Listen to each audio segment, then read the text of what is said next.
It's 7 a.m., August 31st, 2022. We'll call this meeting of Fergus Falls City Council Committee of the Whole to order. Roll call, please. Here. Here. Here. Here. Here. Here. Here. Here. We have a quorum. First item of business this morning is a discussion item. We'll get an update from Elizabeth Wafel of the Coalition of Greater Minnesota Cities, all the way from St. Paul. Good morning, Elizabeth. Thank you, Mayor. Appreciate it. It's great to see you all. I think, as I've told you before, Fergus Falls is always one of my favorite cities to visit. So it's really a pleasure to be here. For the audience, my name is Elizabeth Wafel, and I'm an attorney lobbyist with Flaherty & Hood, and I do the environmental, energy, annexation, and land use lobbying for the Coalition of Greater Minnesota Cities. The Coalition is an organization of more than 100 cities across the state working on issues that really hyper-focused on greater Minnesota issues. And so we work on LGA and property taxes, probably our biggest area, economic development, annexation and land use, transportation, environment and energy, and then labor and employment. I'm going to comment on two right now because they're not part of the rest of the presentation. The first is annexation and land use. Like I said, I do the lobbying there, and it's one of those things I think I say at the beginning of the session every year, nothing's going to happen, and then it does because we end up having the townships come in and try to challenge all the laws we have. And so this year during the session when they tried to do it again, we did stop it, but we did say to them, hey, why don't we sit down and discuss our issues, see if there's areas that we can actually work on and fix. And so we actually met last week, and one of the things that came out of that is that we realized, the CGMC, that we wanted to get a better understanding of where what our cities are experiencing right now with annexation. So we actually sent a survey out 2 days ago, and we'll reprint it in the CGMC and brief on Thursday. So I really want to encourage at least one or two of you to fill that survey out. I was actually astounded. We got like 40 answers within one day, and they've been really helpful to me. So I just want to encourage you to take a look at that. The other thing I want to point out is that labor and employment, that has typically been, and actually it's extremely popular. I swear to God, every time I go to a conference or something, the first question is, where's Brandon Fitzsimmons? They want to ask about labor. We don't tend to do a lot of lobbying on there, but there is some of the PARO Act and things like that we have been getting more active on because it has been impacting our cities a lot. So I think there's some stuff in the report on that. And it is, again, we're looking at for the legislative session, are there steps we need to be taking? But this year, this was a year with a lot of potential. There was a huge historic $9.3 billion budget surplus. It was supposed to be a bonding bill. Federal money coming in from the infrastructure bill, lots of unspent ARPA money. And so there were a lot of resources out there that were to be used to be deployed across the state because there's also a lot of need. But there were a lot of challenges. Obviously, even though the pandemic, isn't like it was 2 years ago, there were still a lot of challenges because the session was hybrid. And I'll be honest, it's harder to work with people when you can't be face-to-face with them. Redistricting and elections always make it a challenge at the legislature, and compound that with the ongoing political polarization and the unfinished business that needed to get done, and it was really a challenging session. So, I'll just, skip to the punchline, but then we're going to talk about some of the things that were accomplished. But it really was a session where I think some of the opportunities were squandered at the legislature. Everything was set up to be a really successful legislative session, and they really did come close on a lot of bills. There were a few that got passed. More that, we had that tax bill with the LGA increase just in sight, but they couldn't get it past the finish line. So it was really frustrating, and the negotiations did fall apart, and some big chunks of legislation fell by the wayside. How did I do? I have no idea. I'm just going to talk about our top goals. I don't know if there's... Okay, I apologize. Our goals shouldn't surprise you. I'm going to talk a little bit more in depth about a couple of them. We really want to increase LGA. Obviously, that is a really important goal for us, as well as improving the formula. Bonding bill, also really important. Biggest thing we push on is the Public Facilities Authority, but we also have been working on child care grants, the always favorite BDPI grants, and housing public infrastructure grants, which is our answer to BDPI, but for housing. Also working on other child care grants as well as city streets. We are done. Sorry. There you go. Oh, okay. Well, Nice little picture here. Just a reminder. I mean, we really did continue to take advantage of the hybrid formula. Testifying in person and hybrid. In-person remote testimony, webinars, and other things like press conferences to make sure our message was getting across. Another thing we did is we spent a lot of time, particularly on water infrastructure, with coalitions. We built together a coalition of, it was unions, contractors, and an environmental group to really push forward on water infrastructure. LGA, though again, probably the reason we really existed in the first place. But this is a top priority for us, and we were the only Greater Minnesota focused group in part of the negotiations on a new formula, working with the League of Minnesota Cities and the Metro Cities. We also had House and nonpartisan staff on there and the Department of Revenue to come up with a new formula. We looked at the existing formula and the existing factors, identified, what's still working, what isn't. And, one of the advantages we have, we're focused, extremely on what happens with Greater Minnesota when we make a change in the formula, what does it do to our members? And we're able to do that because we have the in-house capability. We've got Anya McDonald. I don't know if you guys have had a chance to meet her. She's been at some of our conferences. And then we have Jeff Van Wyken, who's been doing this for about 25 years. And they worked together to come up with a formula that we were pretty proud of. It maintained the basic structure, but changed some of the need factors, and it would have been really beneficial to our communities. A lot of the things stayed the same, including the division of cities, how you calculate a city's capacity, but again, those need factors were different. Unfortunately, it failed to get across the finish line. I do think it's important to emphasize that the final House, the House bill did include the formula change and $34 million increase, and that final conference committee did include more money for LGA, but no formula updates. So it's important to remember that we did have bipartisan support to put more money into local government aid. You may remember a few years ago, we pushed it back. We finally got it back up to the 2002 level. Now's our goal is we really need to keep that moving forward. Your city expenses, continue to increase with inflation. We think it's really important that a local government aid, which is a really important component of your budget, as you know, continues to increase as well. And that's, again, going to be our top goal, or one of our top goals for the next session as well. This kind of shows you what would have happened. You guys would have jumped by about, $500,000 if the entire proposal would have gone through. Even with the tax conference committee report, you would have seen more funding in there. But it's really important, again, that we get those changes made. The formula, you can kind of see the formula update would have been very beneficial for Fergus Falls. So again, that's something that we're going to keep in mind. One of the cities that it does help, and it is also important, again, to get more money in there. So that is really going to be a big priority for us. Wastewater, this is what, like I said, I spent a lot of my time on. We did, one of the things that we realized is that it's important for us because there's so many different audiences you need to talk to when you're getting a bonding bill because you need that supermajority, that we pulled together a group of folks that we don't always work with to try and push things forward, and really worked on an ambitious water package because a lot of our cities are facing a lot of challenges with both wastewater, drinking water, and stormwater. So we were pushing for, $300 million for the Public Facilities Authority, plus ongoing money for the PSIG grant, which is the program that really helps you, meet the pollutant requirements that are placed on you. We also introduced a new program to provide technical assistance grants so you can do a better job of planning for the future. The other thing that we have not worked on in the past but really became a focus this year and will be a focus for the next several years is addressing lead lines. As you may know, the EPA is requiring all cities to map and inventory their lead lines by October 2024, which in my humble opinion is a very ambitious goal. Okay, because you have to figure out where they are and then what you're going to do with them. So there is money coming in from the federal government, but we don't think it's enough to tackle the problem. So that was something, again, that we added to our sort of package of what we were working on, pushing for lead line mapping grants and money for lead removal and replacement. And there was funding for it, for that in one of the Health and Human Services bill that runs through a different thing, but again, didn't get past the finish line.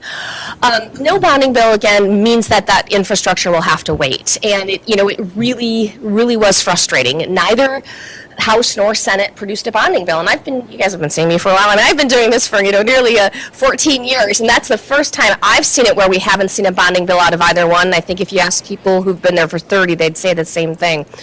They were negotiating. I mean, we spent a lot of time working with people, in front of the scenes, behind the scenes, but nothing materialized.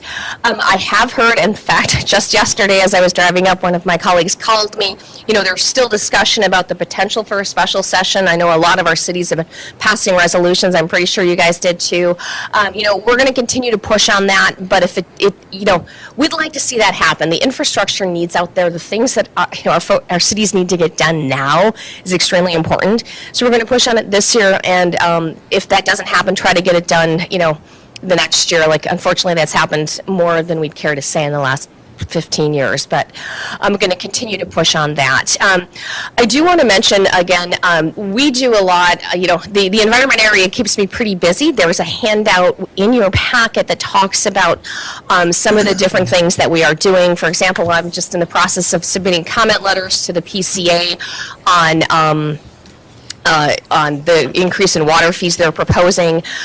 We are looking at some work. We actually sent a letter, for example, last week to the MPCA asking them to step in and defend some rules that they promulgated that are challenged in federal court. So there's a lot of different things we're working on.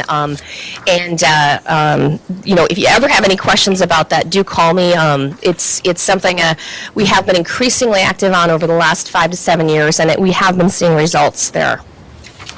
Childcare, that's my colleague Scott. Can I interrupt can you tell the council and the audience a little bit of the work that the coalition did in the lawsuit for Osakis? Oh, yeah. Versus the MPCA, because I know that the city of Fergus Falls has had some issues with the MPCA on regulations with our landfill, et cetera. So can you just let us know what the work behind the scenes on that is? Yeah, and I should have actually put that in the slide because it really is kind of a big deal. Osakis, as you know, is kind of located a little bit sort of south and east of here, and they had a situation where their permit would require them to, if it was instituted as proposed, would require them to add a $10 million wastewater facility instead of a pond, which is, in a city that small is a pretty big burden. And so they challenged their permit to the MPCA, sort of basically, the easiest way to explain it is that it wasn't grounded in the science and that they were sort of challenging something that the impairment really wasn't demonstrated under the rules that the MPCA had passed. And so the Osakis decided to challenge that. That is not something that's easy. It is very, very rare because a lot of people don't try it because it's just so extremely rare that you can get any kind of relief. But Osakis brought a contested case, and when that was denied, and a contested case means that they're going to have to go before an ALJ and talk about what's in their permit. That was denied, so they brought it to the Minnesota Court of Appeals. And I'm kind of disappointed I missed that hearing because apparently it was a good hearing, but the CGMC got involved because, again, Osakis is not a huge city, but this was also a case that, the bigger reason we got involved is because this issue will affect a lot of our cities. The rule that we were focusing on, the phosphorus eutrophication rule, is a rule we've had concerns about since it was passed. It's something we've been involved in, and we've always been concerned because we've said that the MPCA was basically, we said the rule was problematic and that as they were sort of implementing it, they were implementing it in a way that didn't really match the rule that they had passed.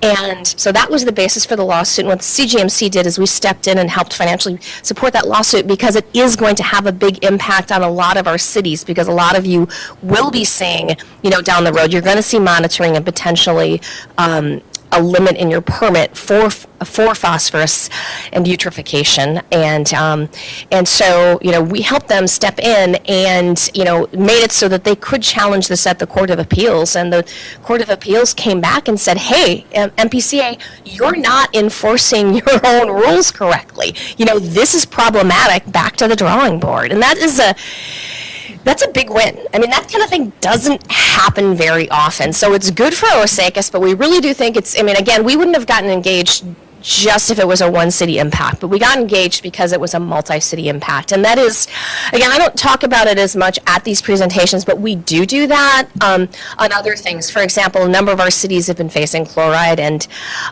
salty parameters. And right now, there is a challenge at the federal level to the salty parameters rule that we worked with the MPCA again almost over a decade to get a better salty parameter rule. That was put in place. Now there's a federal lawsuit from several environmental groups challenging that. So we again sent a letter last week to the MPCA asking them to intervene and defend their own rules, and then we're looking at, is that something we need to do as well? So we do a lot of things that may not be as visible at the legislature, but the environment is a complex area, a lot of administrative work, and so we're stepping forward. But thank you for reminding me, because again, it's not in the presentation, but the Osakis thing is a real big deal. I'm very proud of my colleague Daniel Marks and Robert Scott, who were the lawyers on that, and I'm really proud of the CGMC for agreeing to step forward and help Osakis on that, because it is something, again, the reason the CGMC is successful is because we all work together on something, and it's great when we can do things at an agency level as well. So, thank you. Childcare. This is an issue, when you saw me 13 years ago, I wasn't talking about, but has popped up quite a bit, and we continue to work on it. We did see funding included for some of our initiatives in the House bill, but unfortunately, the jobs target did not include that. But either way, they didn't pass a jobs bill. We will be bringing that forward. We really have been focusing on, we've helped to get several child care programs established because some needs of Greater Minnesota are similar to the metro area, others are not. And so we've been really focusing on what do we need in Greater Minnesota to do that. But unfortunately, with no jobs bill or no bonding bill, that did not move forward. Sorry, I don't want to do this the wrong way. Housing continues to be a challenge for so many of our cities. We were really thrilled to see that the Senate housing bill did include $10 million for workforce home ownership programs. I think in Greater Minnesota, workforce housing is really kind of some of the really big challenges. So we were excited to see, money put forward into that program, but the House never came to an agreement on the housing bill. So that was, that again stopped, as well as no bonding bill for the Greater Minnesota Housing Infrastructure Grant Program. Again, that was something, like I mentioned, we've got that BDPI program, which the CGMC created 20 years ago, and I think almost all of our members have used it, and many repeatedly. And, we usually put money into that with the bonding bill. Well, we thought, we need something similar for housing on that. And so we created this program, and it's in statute. We got it in statute last year, but last year wasn't a bonding bill. We were hoping to get money in that this year, and it didn't happen because we didn't see a bonding bill. But again, we're going to continue to push on that in special, either for a special session or get something done at the beginning of next session. Broadband, one of the few bright spots. I got to have some good news at the legislature, and I'm really happy to see record amounts of money going into the border-to-border broadband program, also trying to leverage the federal funds. The investment that's coming into Minnesota is historic. We continue to make sure, try to push for more funding, as well as, weighing in on things like always trying to improve the criteria so that more of our cities benefit on things like that as well. If anyone has any more questions, I can talk more in depth about that. There were discussions, I don't want to get too buried in the weeds, that we had with Commerce on some of the concerns about what was happening with federal grants coming in. We were, worked with some folks on getting that resolved, but like I said, always call me if you have more questions than that. But kind of getting to the end of session, how did it play out? Going into it, as you know, constitutionally, they have to adjourn by the third Monday after the adjourn by the third Monday in May. And it looked like it was going to happen. They released their spending targets on May 18th. They were really coming together. We also kind of let out a little cheer on Friday when we saw the first bill came out. On Saturday, they came out and announced they had a tax agreement that included an increase to LGA. But Sunday, despite all the work, they couldn't agree on all the omnibus bills, and it ended with not a lot happening. Of course, we stepped forward the next day, calling for a special session. Again, continue to call for that because it's never too late to get your work done. But overall, it was disappointing, both because the situation was right, but also, again, so many things were so close. We did get that, like I said, tax agreement with more LGA, other things pushed forward. Was a disappointing end to the session. Looking ahead, this is going to be a big year. I mean, I think you probably know this. I think you're getting a new, your senator will have a different name. It may be a familiar face, but across the state, we're going to be seeing at least 47 new legislators, and that's assuming every single incumbent wins their race, and somebody's going to lose. So we're going to be seeing, a lot of new legislators potentially changing control at either body, as well as competitors' governor's race. 2023 is going to be a budget year. We may have a large surplus if forecast is right. And I'm going to be honest, right now, it is going to be critical to, work with our cities to educate new legislators and returning legislators on issues that affect Greater Minnesota. The biggest change I can remember like this, at least in recent history, if you were around back in 2010 when there was it was a wave election and we had a ton of turnover, and we had to spend a lot of time between that election. I think the Mayor Smiley, you may remember that, spreading out across the city, across the state, because we are going to have a lot of new legislators, and they do need to, some of them have an idea about LGA or, wastewater or these things, but a lot of them don't, and they don't understand how it may fit in with cities and whatnot. And so it's going to be really important for us to work with our communities to be meeting with every legislator and educating with them, whether they're coming, they're new, whether there's I think like 7 or 8 who are switching from House to Senate. But it is really going to be one of the biggest pushes sort of pre-session and early session just on education, because we've lost a lot of institutional knowledge at the legislature. So it's going to be really important. We've lost, Senator Bach, who was there for ages. He was the bonding chair this year, but tax chair before. Senator Mark Hort, Representative Mark Hort, longtime House tax chair, Senator Inga Bretson, longtime environment chair. So there's a lot of sort of institutional knowledge that is going to be gone. So it's going to be really important that we all work together sort of once we know who's going to be in those seats to make sure that they understand where we're coming from. It's never too early to start building relationships, and that's going to be, as important or ever this year. It's going to be a real partnership. You're going to be hearing a lot from us sort of, as we get into the election and move forward. In fact, you may, I think we'll be sending a link to it. I think it's going in the mail Friday. You'll receive a link to it next week. We just finished up our candidate packet. What we do is we actually have a packet that goes out to all of our candidates for legislative office that talks about all of the important issues that face Greater Minnesota, to educate them about what needs to get done on our issues. That'll be going out in the mail. So the work is starting now. Upcoming events, just down the road at Alexandria, our fall conference, that will be very, very focused on what happened to the election, what that means for our members, and what we need to do about our issues. Legislative Action Day is, probably our most widely attended event. That'll be in January. Again, that will be in St. Paul. We do it in St. Paul because it's real important that we try to see our legislators in person, and that continues to open up more and more. And then we are going to Thief River Falls for our summer conference. And I know you may, or how many of you have been to Thief River Falls before? You have? Oh, that's exciting. So I know you want to go back and you want to tell everybody else in the council about how exciting it's going to be. Our current president, Mayor Homer, we're having it was just, I think they just happened to submit on the year that he was there. It's two separate committees that decide that, but we're excited to be going to Thief River Falls, kind of see all the good things they're doing. So mark that one on your calendar. Again, thank you.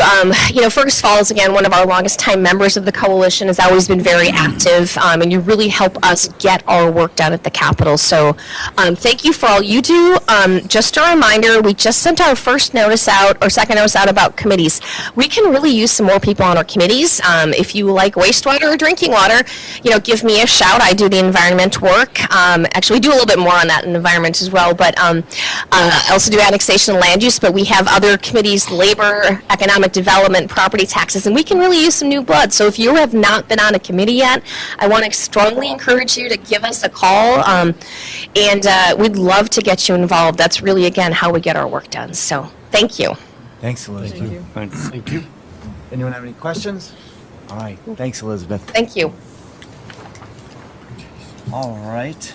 Item number 2 on the agenda is a surplus equipment discussion. We'll call on Dan Knudsen in the IT department. Good morning, Dan. Good morning, Mayor and council members. I'm just here this morning to make a request that you take a look at the attached surplus equipment that the IT department has, asking that you declare that as surplus and that we can list that on auction for sale or dispose of appropriately. Thank you. Thank you, Dan. Does anyone have any questions on that equipment? Or would someone like to make a motion? We bring, I'll make that motion. I've got one sort of question, Yeah, more for someone like Bill. to second that motion we bring to the council. I'll second. Thanks, Jim. Go ahead, Anthony.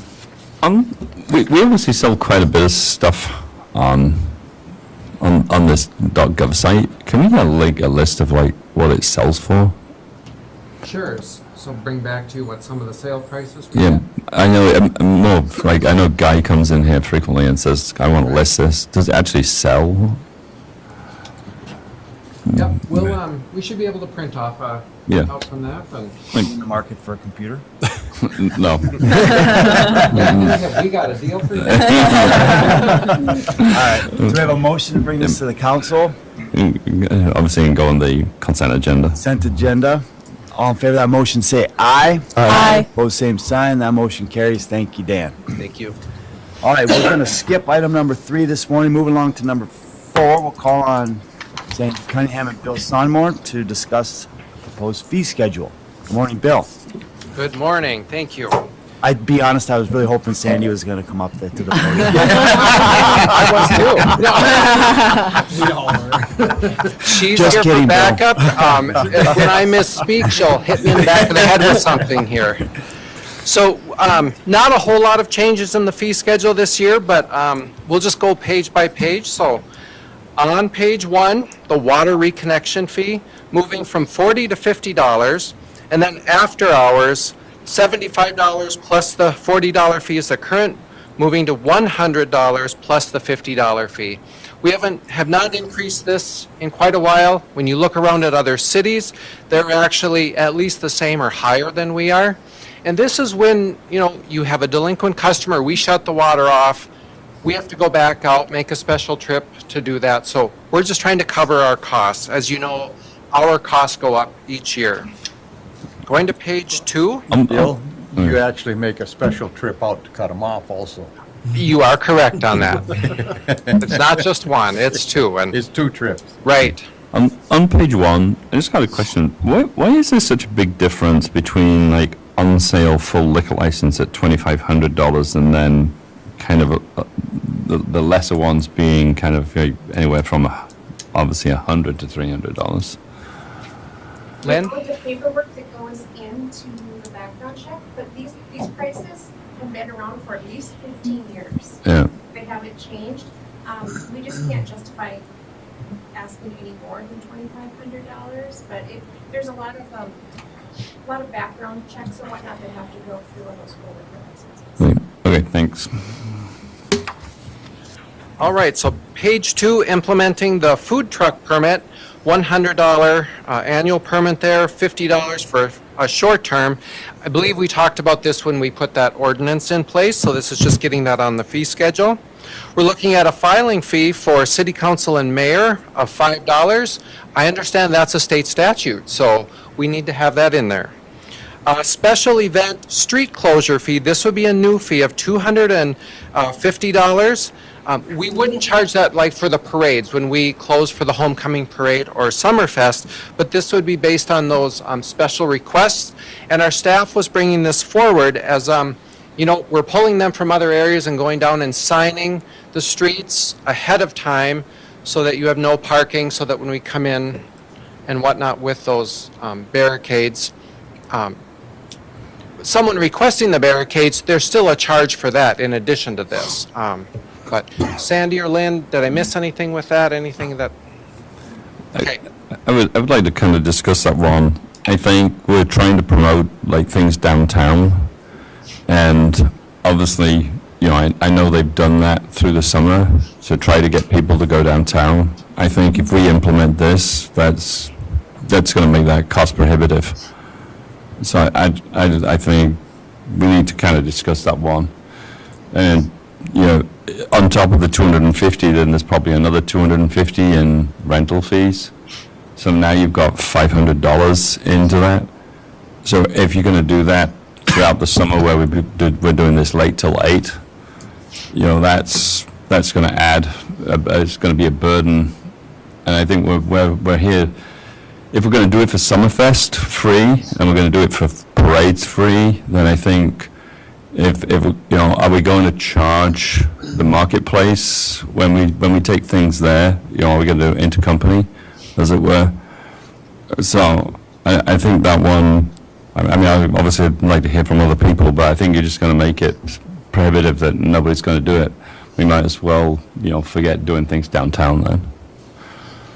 And thank you, Anthony. You know, I I'd mean, like to hear from other- the chamber does their kind of shop, move, and groove. Sure. So, Lynn, did you have a, Chairman, we have had a lot of, post-COVID, a lot of events. A lot, probably 30, 35 events, special event permits just since May. Tomorrow, for a good example, we have the Late Till 8, we have Port Street with Make a Splash, and we have an open house for Thrivent that will be closing down 3 different main thoroughfares in town. It's a lot, and so staffing wise, like Bill had mentioned, that it does take staff away from other events. We're happy to have these events, we're excited to see events coming back, but it's just been a lot of staff time for Public Works. And we are hoping people are using the downtown riverfront structure, which what it was made for was having a lot of community events happening down there. So hopefully we can find ways to continue doing these things that are cost effective, but using our city facilities that we have too. yeah, thanks. Thank you, Lynn. And I understand there's a cost. I understand what Anthony's saying. I agree with you too. It's going to be cost prohibitive for a group that's trying to do something downtown. So I think we need to figure out a way that it's a reasonable amount of events, because if someone's trying to do something downtown, yeah, and there's we've just spent $5 or $6 million on an infrastructure downtown to bring people downtown, and now we're going to basically turn around and charge people. You know, I mean, you can buy a food truck permit for $100 for the year. You know, maybe then the late till kind of 8 group could probably have something similar. You know, that it was $100 for the season. And Yeah. the food permit, you know, of course, that's doing our check that one time, getting it Yep. for them. The reason staff brought this forward was because we are going out, but it is a council decision, and we Yep. can certainly talk about it. But Yep. we wanted to bring it forward as staff brought it to us, so, And we were hoping, Your Honor, we were hoping to have this exact discussion because yep. right now, there's no mechanism for us to say no to a request of this nature.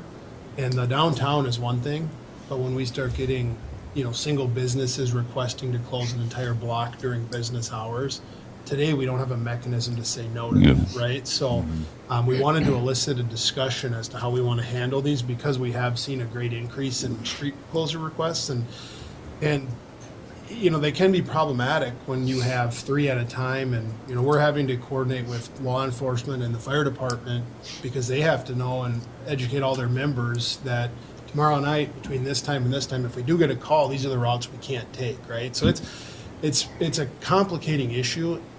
I don't know if this is the right approach or not, but we wanted to elicit a discussion because this could become problematic if we continue to see, you know, 3 streets at a time being closed off and emergency routes being impacted, and we're not covering our costs with the amount of, you know, having to sign things, potentially coordinate towing vehicles out of these areas, and then having to put barricades and come back and get them. So I think we're eliciting the discussion we were hoping for, and wherever we land, I guess staff's probably okay with that, but.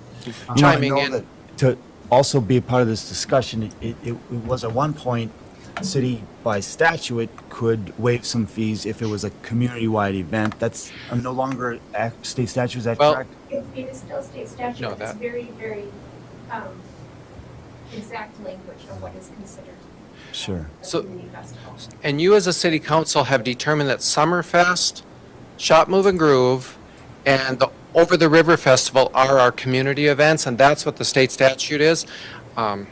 So you have made that choice as a council. That's why we can do that. Otherwise, we wouldn't be able to waive fees for those since those are separate organizations. But we've said that is our community festivals, but not everything can be a community festival. We get questions on other things and we're like, no, I mean, you're not going to have a community festival every other week, so to speak, but Sure. those three are certainly reasonable.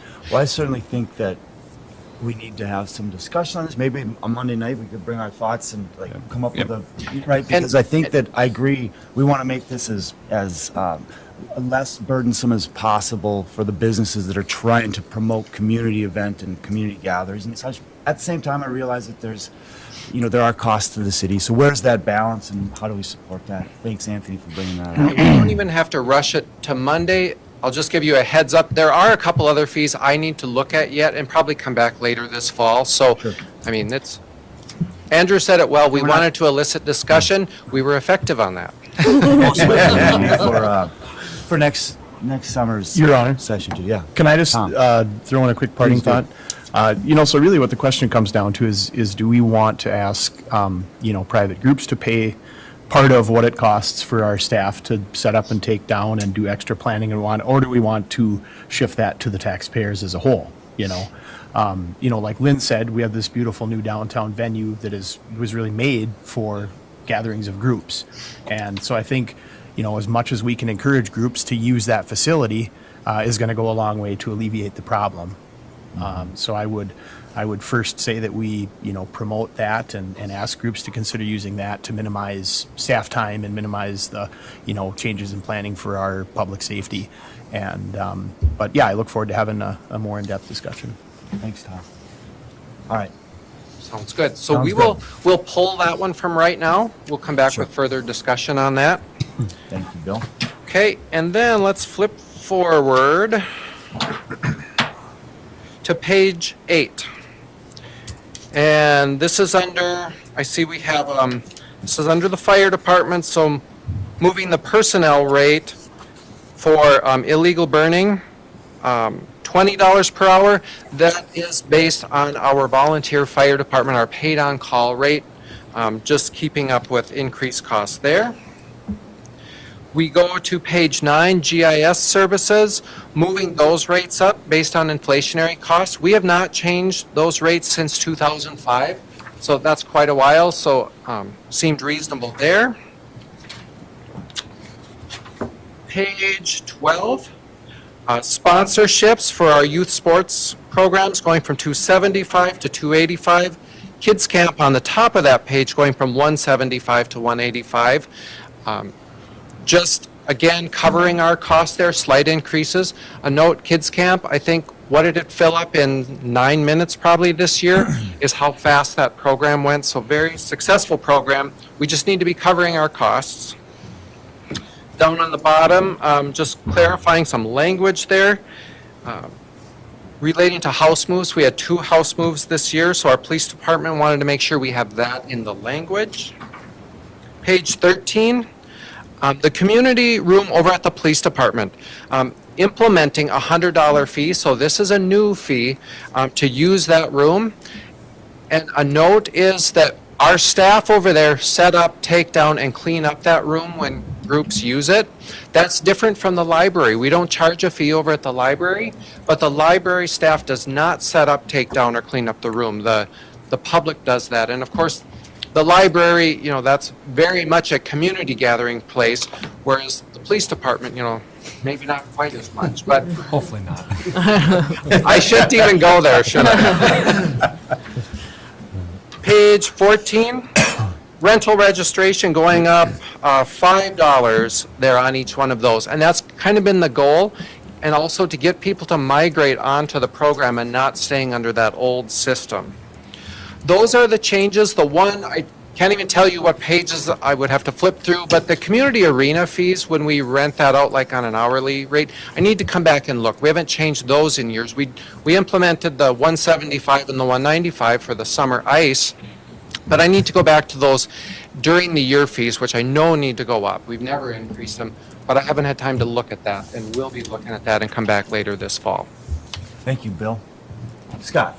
A couple of questions. You meant on page 12, under permits and rentals, Will we need to clarify the park food vending permit and how that relates to the food truck permitting? And whether you need to have both permits or one or the other for things specific to So that? is the park food vending, that's the $15? Yeah. I believe that would stay, the $100 permit, and Lynn, correct me if I'm wrong, if you know more on this, but that $100 permit is to operate in the city, for us to do all the background work on that.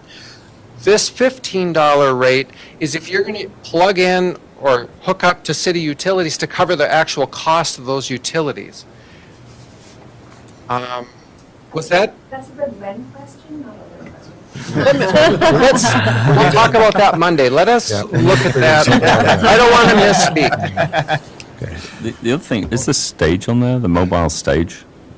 It's on here for $500. Yep. For instance, we use that 3 times this summer up for those concerts for the Center for the Arts put on. We're actually compiling all their bills right now for the summer and sending them one bill now at the end of the summer, because the last concert moved into the arena and we need to charge them based on that arena rate. And then plus refuse containers and whatnot. So, yep, we bill that out. Scott, did you have another question, I believe, right? Yeah, and this is just, again, just to make it clear for people, on page 1, the dangerous animal registration fee. What animals are considered dangerous, and how do we make it known that people need to register them? 'Cause I don't know that I've ever heard of anybody registering a dangerous animal, so. Certainly, if there is issues that come out when we learn that they're dangerous, we can have Guy talk about that more too. That would fall under his area. But, we get reports of that. We, as staff, have to deal with it. Then that's the case when they're deemed dangerous. And I don't know the process. And Andrew, I don't know if you do, as far as how we deem one dangerous. Yeah, We went through that one time. we've done several, actually. They don't make it to the council often. If there's an incident where they're biting, or there's a biting incident, there's a hearing before an impartial group that takes place at City Hall to determine whether or not the dog should remain, or be deemed dangerous and remain that way. And then if they are, there's certain rules that come along with that. Or they could even decide that the dog should be dispatched. That happens from time to time as well, and you guys don't even hear about it. But once they're deemed dangerous, they can never lose that classification, even if they move to another city. So it hangs over their head, and It's helpful to know. parameters in place for those dogs. And so those people are very well aware if their dog falls into that category. I think that the way I understood it was that it would just be kind of a classification, that if you had this particular kind of dog, you had to register it. So it's always after the fact, not before? Yep. It's after the determination's been made? Exactly, and it's after a due process appeals, the dog and the owner have due process, and there's an appeals process. So it's almost like a fine. Yep. Well, and, we don't necessarily want dangerous dogs in town. Right. Because, they're likely repeat offenders, and that's when they do get dispatched. This is saying, if we have to have those extra parameters in place, and our animal control is likely going to be, following up on things, ensuring that fence heights and kennels are adequate to ensure the dangerous dog doesn't reoffend. That's why there's extra cost involved. Thank you. All right. Any other questions? Thank you, Bill. We'll look forward to bet. further discussion on some of those items. Next item is the Broadway Avenue resurfacing project. Brian Ybarra. Good morning, Brian. Hey, good morning, Your Honor, and members of the council here. Yes, before you, I'm going to be requesting initiation of Public Improvement 5327. This is the Broadway Avenue resurfacing project from limits of Fir Avenue to Lincoln Avenue. This is part, I have it programmed in for the State Transportation Improvement Program that's federally funded. We can refer to the map I've shown right there. This project basically consists of about approximately 1 mile of a street resurfacing mill and overlay. We'll be doing some patching and also ADA improvements throughout this project. I want to note that it is a federally funded project. The shares that I have programmed, it's 100% funded through the federal and state aid funds. 80% federal for construction only, the remaining 20% construction and engineering, everything is through our municipal state aid. I want to note that District 4 MnDOT has indicated there's approximately $500,000-600,000 extra dollars that they could apply possibly to this project. So therefore, I'm looking at another candidate to add, obviously, to maximize the available funds. So to do this work, I solicited Interstate Engineering for professional services proposal for final design. They have submitted amount of $100,000 not to exceed. This will include design. We're also going to be looking at some bike lane facilities and other improvements in the project. We estimate the preliminary construction cost about $1.2 million. However, that will change and we'll refine the estimates as this project continues. So therefore, at this time, I'm requesting to initiate public improvement 5327 and then accept Interstate Engineering's professional services proposal in design for an amount of $100,000. Thank you, Brian. We can do that, recommend that to the council through a motion. I'll offer it. Caroline, Brent, thank you. Any questions on I that have one project? question. Yes. Is there any water and sewer included in this, or is it just an overlay? This is just a resurfacing project that we have Do programmed. they grind the old down and replace? Yes, Okay. correct. We will look at some utilities if there's immediate needs and try to get those right away, but based on how we've proceeded with projects like this before, it's just a resurfacing maintenance project. So, Thanks, Brian. We have a motion. I got With the a council. so, Go ahead. so will this, and obviously Union was the same type of funding, so would this take precedence over kind of finishing Union, or will Union come back on the table? I mean, I think, we've obviously patched Union, which is a lot better for the patching, but Yes, yes, Councilmember Hicks, the allocation of funds for the Union Avenue project will remain and that was one of the determining factors why we rejected the bids back when we did. So we're looking at, I have more discussions, but we're looking to start bidding that project maybe in early fall here again. right. Try to rebid that as well, but no, they're federal funds, but they're encumbered separately for both these projects. Okay, yeah, thank you. All right. Justin? Just got a question, kind of off topic, but similar to this. So when you peel that top layer off, does that get recycled and reused? The millings, we call it, yes, milled off the surface. Yeah, in some instances, there's two ways you go about it. It's a milled surface, you're taking off 1.5 inches, 2 inches, what have you. Some instances on our local projects, we'll deliver it to our public works facility and we use it for resurfacing. However, just like a lot of milled surfaces, the contractor, there's value in that product, for dispensable oil, everything, call it wrap, that they can integrate back into mix designs and everything like that. So, like I said, it doesn't go to waste. Either the contractor reuses it into new material or it gets used as surfacing for some of our projects. I just had an idea. Not that you guys haven't had this before. I don't know if it's considered crushed asphalt, but I know we have some city streets that are gravel in town. And I thought, well, should we be using this product to lay over the gravel to, I don't know. So just thought of it as I was sitting here, so I thought I'd ask. Maybe it's not the same as having had the crushed opportunity of live on one like that, you end up with mixed kind of product then, and it doesn't seem to work very well. It either has to be all black or or just thought of it. and you sorry. can't grade it. We've got 9 amateur engineers sitting up here. Oh, very good. Let's hear what they have to say. I just wanted to mention that we just used some of that material on Rollins Road down in behind where we live, and that's gravel. We've also used it down by Burrington's, down in that area. So we do use it. All right. So we have a motion to bring this project to the council Monday night. All in favor of that motion, say aye. Aye. Opposed, same sign. That motion carries. Thank you.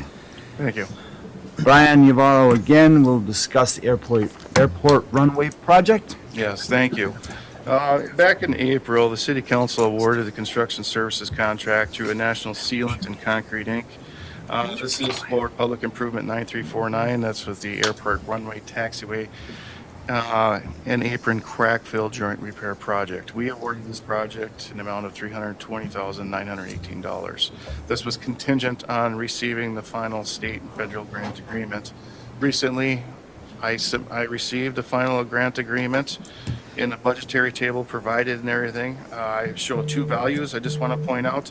We have the top value, top row in this table indicates what we projected the project shares prior to submitting for the final grant. Second row in that column is what the finals were determined. So of the total $386,100 estimated project cost, our local share is approximately $30,045. This amount shown on one amount, that's total construction, staff time, engineering, construction administration, and design. So just want to know sufficient funds are available to proceed with this project. I've included the airport grants. We also have to pass a resolution just like previous projects. So at this time, I'm requesting a resolution accepting the state federal grant agreement for public improvement 9349. Thank you, Brian. Again, we can do this with. I'll offer that, Your Honor. To the council. I'll second. Thank you, Jim. Thank you, Krista. And I have a question. On this, if we're going to do this, obviously we were looking at doing the fuel system. Does that, if we do the fuel system, does that entail digging up concrete? So that we're not kind of putting sealant down on something and then digging it up later?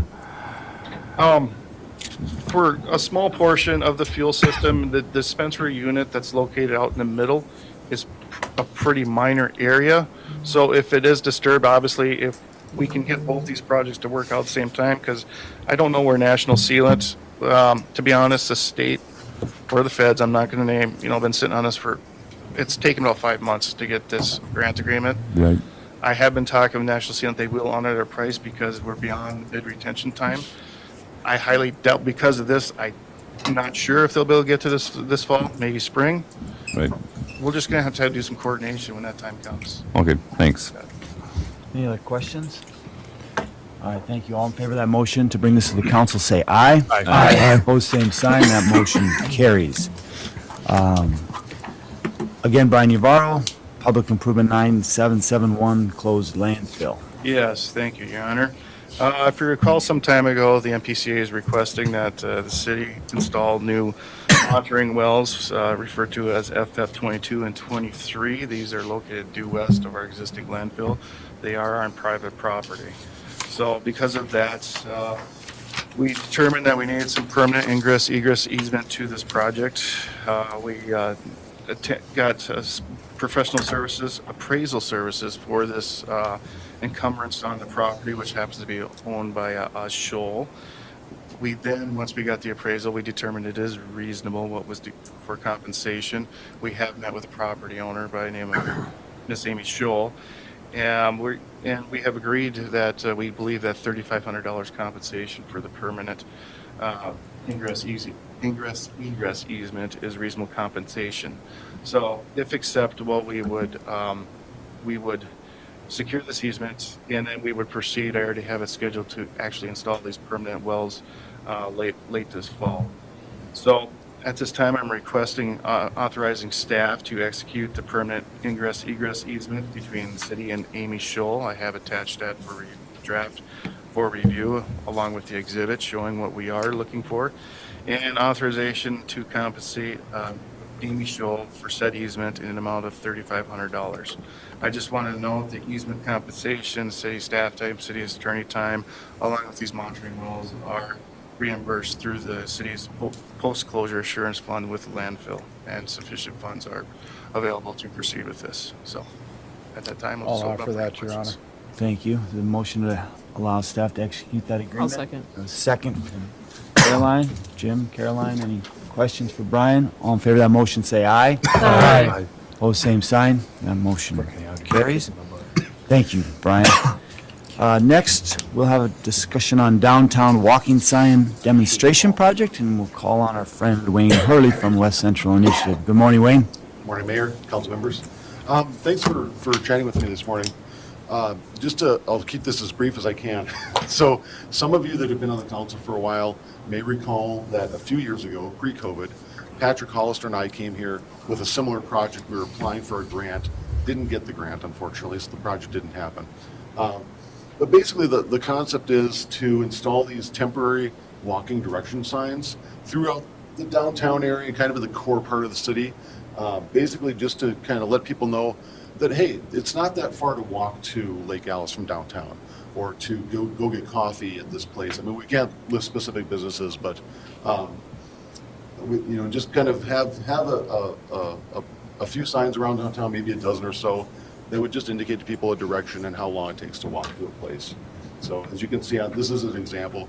These are similar to the signs that we would propose. It's a 5-minute bike ride to this place or whatever it is, something like that. So a little bit of background on it. Myself and Mallory Jarvie, my colleague at West Central Initiative, got accepted into the Central Region Walking College, which is hosted by America Walks and AARP. And they're going to be providing us a grant for $550. So there's no cost to this project for the city other than some staff time. We coordinate with staff on where specifically to install the signs and that sort of thing. And they'd be temporary, like I said, they're like a corrugated plastic, kind of like the campaign signs, similar material, and they just tie them up with zip ties so they can be removed at any time, if they start to look bad or whatever, or we decide not to do it. My hope is that if this is successful, we can maybe look at another grant to do a permanent installation at some point down the road. So just looking for permission to work with staff to put up some temporary signs like this. We're looking at probably a spring installation, I think, at this point.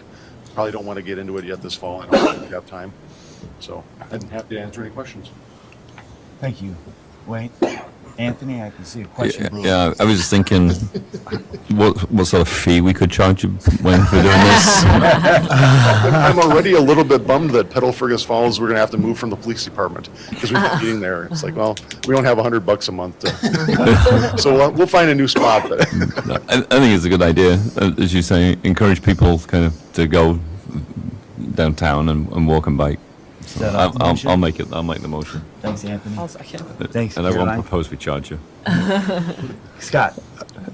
Since you're describing this as a temporary installation, as you're putting together the details for this, I'd like to suggest that you pick a end date and then decide and define how it'll be then taken down. sure. Yeah. Sometimes temporary things go up and they stay there for a long time.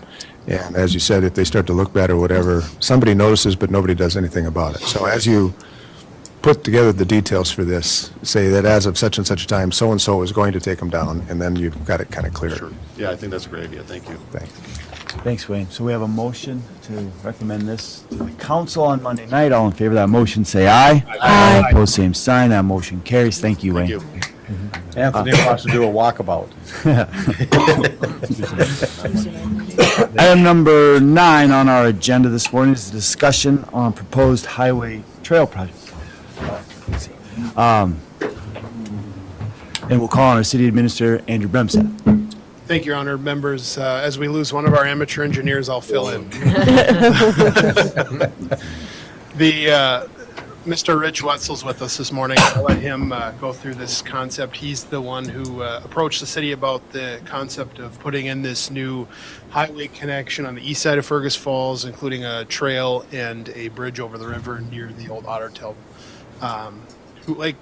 coal plant site. So I'll let him go through his presentation, his idea. I know he's visited with other jurisdictions and has talked to a lot of you and built a lot of support.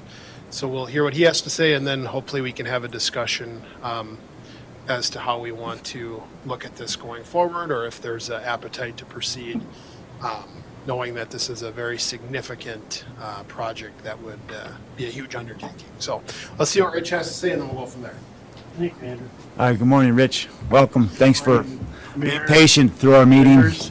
Oh, it's kind of fun. Yeah, it is very I fun. got a isn't great it? idea for those festival traffic jams. Oh, nice. All We're right. through traffic. So- The two orange dots that Lynn put on that map for us, that would be the area that the road and trail could go through. So we need somebody like Brian to design that for us. So anyway, I am Rich Wenzel, a resident of rural Underwood who commutes to Fergus Falls daily. I see a great need for the city of Fergus Falls to consider building this highway and trail corridor between State Highway 210 on the bottom dot up to County Highway 1 along the city's east side. the recent demolition of the Otter Tail Power Plant. Let's see. Just below the top dot there, everybody probably remember that, kind of where the yellow line is there. It's that demolition that opens up the possibility of constructing that trail corridor through there. Completion of this project, along with the new world-class farmers market downtown, makes Fergus Falls a very attractive tourism destination in the upper Midwest. So I'm here to encourage the council members to pass a motion to consider the best alignment for this highway trail corridor and to identify sources to fund it. So thank you, Mayor, council members, for your consideration of this project. Thank you, Rich.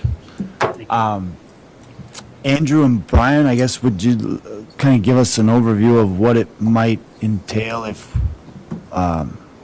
what the options for the city are, what potential funding, just maybe where we go from here, Andrew? Yeah. Again, amateur engineer. So Brian, I'm going to lean on you a little bit here. If I can. You know, as you look at this, it's a significant project, right? And the first time I talked to Rich about this, his passion's obvious. I indicated, you know, a prime example of something significant like this that we've done is the Tower Road Bridge connection here that we completed probably 10 years ago or so now, which was about 50 years in the making because it's a substantial project with a substantial price tag and a lot of coordination between various entities. And unfortunately, funding sources aren't readily available for a project of this magnitude. In fact, we struggle to find funding sources for our many existing needs. So it is an uphill climb, you know, looking at it just in this form here with two maps on the dot, or two dots on the map saying connect them, you know, you'd have to identify easements, you'd have to be able to secure the land, you'd have to figure out cooperation agreements between, you know, Otter Tail Power Company and the city, which none of those things are things that can't be overcome, but they are significant. Wetland areas in there, conservation areas, all of those things have to be taken into account. And that would just be to get to a point where we could even do robust enough engineering to understand what the cost may be. So we're going to spend, I would say, significant resources to even put a number to a proposed project before you could even start looking at funding sources. So I don't want to be a negative Nelly or a naysayer or anything like that because it's a great idea. But I think with the existing needs that we have and the amount of money and time that this would require, I don't know if there's any immediate steps that we should take unless the council has different thoughts. But generally, when we hear of an idea like this, and I'll go back to the Tower Road Bridge, you know, that's really something that if the council thinks there's merit to the idea, it goes potentially on a long-range capital improvement plan. So it's out there. But it's not actively funded or anything like that. And again, that was a nearly 50-year, if not more, project that it took on Tower Road Bridge. And I anticipate this one being obviously more costly and more robust because the area to cover is significantly larger. So if the council wants to proceed, I would say putting it on the capital improvement plan and giving staff some direction as to how they want us to start doing that due diligence would be appropriate. But we're going to spend money now to even have any elementary answers on what this looks like, the best path, if it's feasible, costs, all of those things. So Brian, do you want to add anything to that? No, I think he covered it quite well. It'd be pretty much a corridor study. Terminology unknowns, but that takes some time and some resources, and then figuring out what agencies would potentially be contributing parties to it, so shareholders.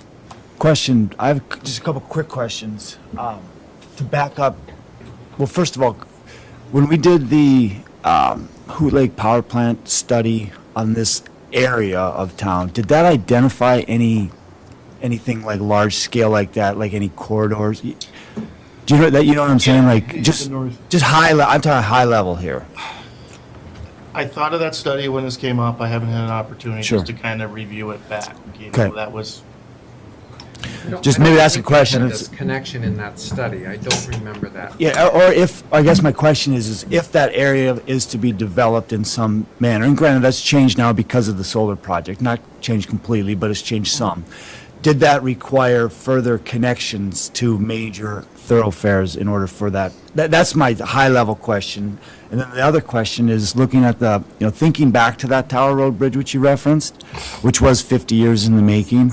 I remember it was like 2005 or 6, I believe, when the federal funding suddenly became available for a project. It kind of maybe even surprised us. You don't get those federal opportunities all that often. My high-level question is, do we have a project similar to that that is long-term vision that we don't have do we have another project like that when our turn comes because there's federal money out there? That's my I don't high level. believe so, Your Honor, and we do on an annual basis submit for federal appropriations for not necessarily street projects, but other projects. Sure. I think this year we were looking, or a couple years ago was related to the Kirkbride. This year was the Dairy Trail or something along those lines. I don't recall, but if there's a project like this that's got the preliminary engineering done and is a little bit cooked and is on the back burner, we can submit, from time to time for federal appropriation. If the funding's there, great. If not,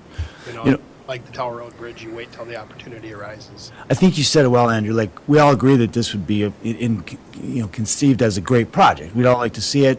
How does that work? Like, how much time are we going to spend not knowing when this could possibly happen?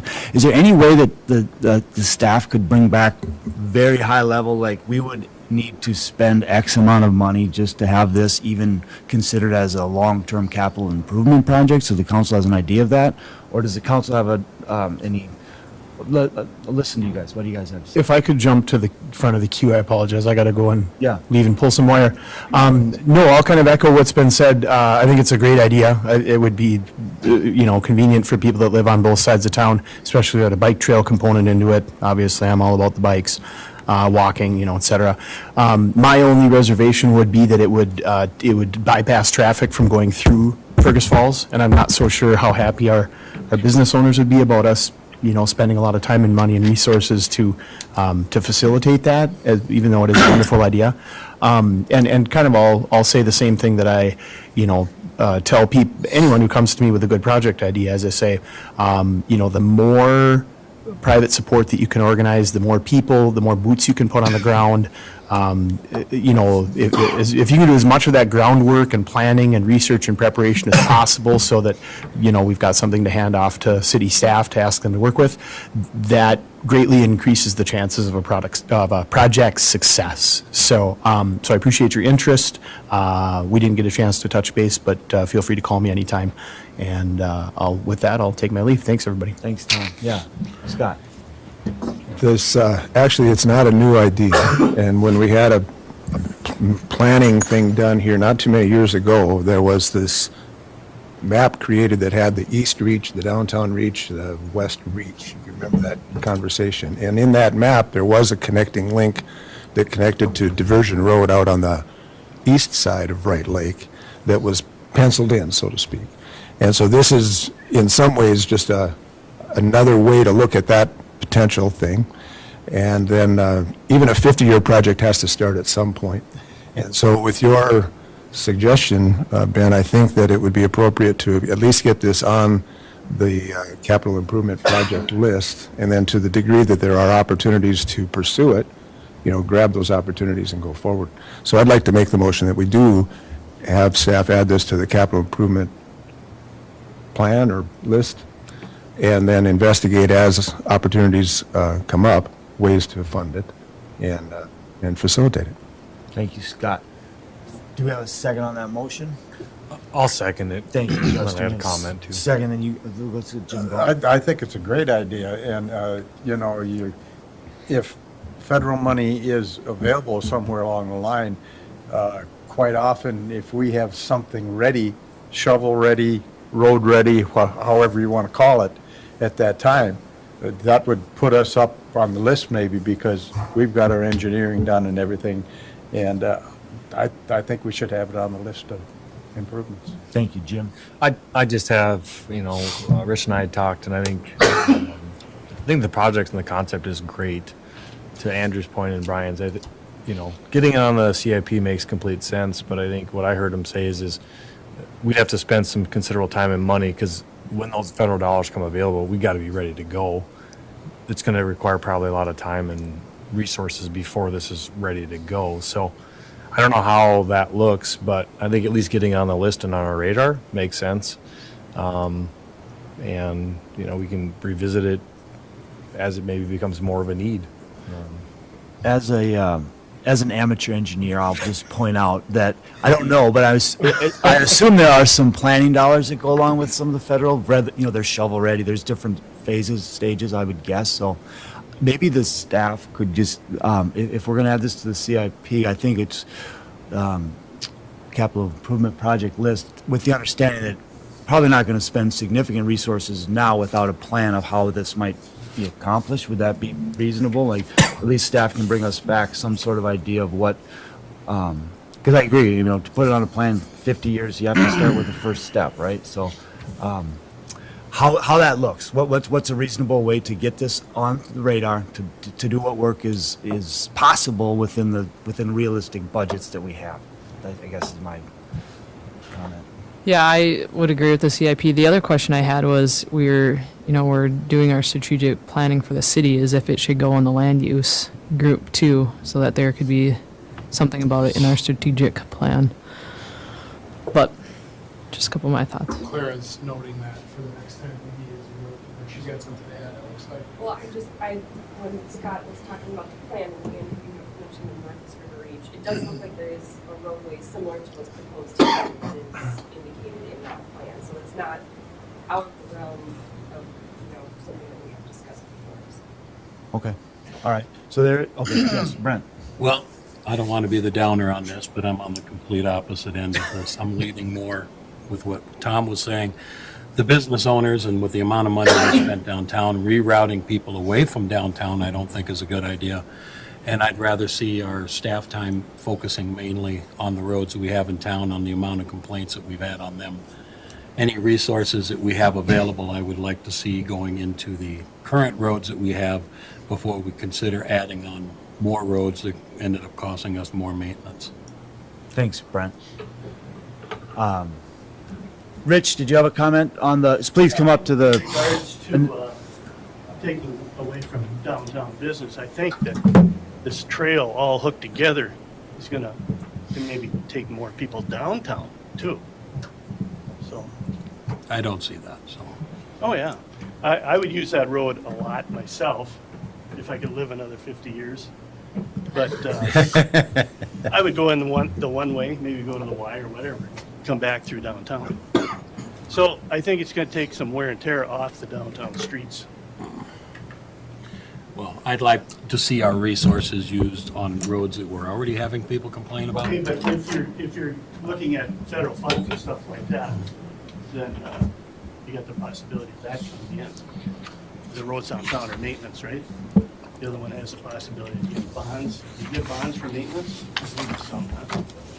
But Thanks. Thank you, Rich. Thank you, Brent. So I think we want to keep it open. we have a motion to direct staff to include this in future capital improvement planning, with the understanding that they would bring back some sort of idea before any funds are spent or any great deal of time. Is that accurate for the council? So just, Your Honor, just to clarify, so Brian and I are on the same page here, we'll prepare something that lays out kind of steps that we would need to get to a point, and potential costs of securing easements and some of those things. And I'll lean on Brian to at least lay out the process that we would have to go through to get the preliminary engineering. Give us a better understanding of what time, staff time and resources might be involved, at what level, and what is, And where to get it to a point where it can just rest on the CIP. for until time. funds might become available. Is that, yes, Bill? And you won't see that on the CIP that we're attaching to the budget presentation on Monday. This is a longer term. Brian and I have really, kind of between the two of us, updated that plan. I mean, and So. This is a we're not much longer changing that term. today. This is a It's much just- much longer term Yeah. than anything that we're dealing with right now. I think everyone understands that. With that, we have a motion to direct staff to bring us back some more information on that. All in favor of that motion, say aye. Aye. Opposed, same sign. Aye. That motion carries. And with that, I believe there are no other items on the agenda. We are adjourned. I have an 8:30 appointment, so I'm gonna run. All right. Hey, Andrew, Yes. I'll see you at 2 o'clock. Okay, she was supposed to have a call on Monday, but the platelets were too low. It's online. You have the. But, yeah, they said that. No, but can I come over? I'm gonna talk to, We're gonna be, is Kent gonna be here? yeah, we're gonna do it here. We're still taking No, up they the bids, didn't, but because there's they one or said two. I can't remember. everything else just is text me. normal enough. Text me, somebody tell me what. Yeah, for sure. I think it's two, but we're still She has moving a meat, scratch right? on the front of her left leg, and it was What's like that? red. We're still meeting. I mean, if we're talking about- Yeah. Is that today? They did her on antibiotics and hoping that that would fix the platelet. I don't Bear's want coming back. He's making a comeback. Yeah, we'll meet this afternoon and talk numbers. Bill said though, it may be more beneficial to be It's moving and she's eating. because when we're looking at funding sources, I'll make it bigger. knowing how much to allocate towards like the sewer fund and the water fund, we'll need to get that out of the bids today. And we won't be able to turn that around right away.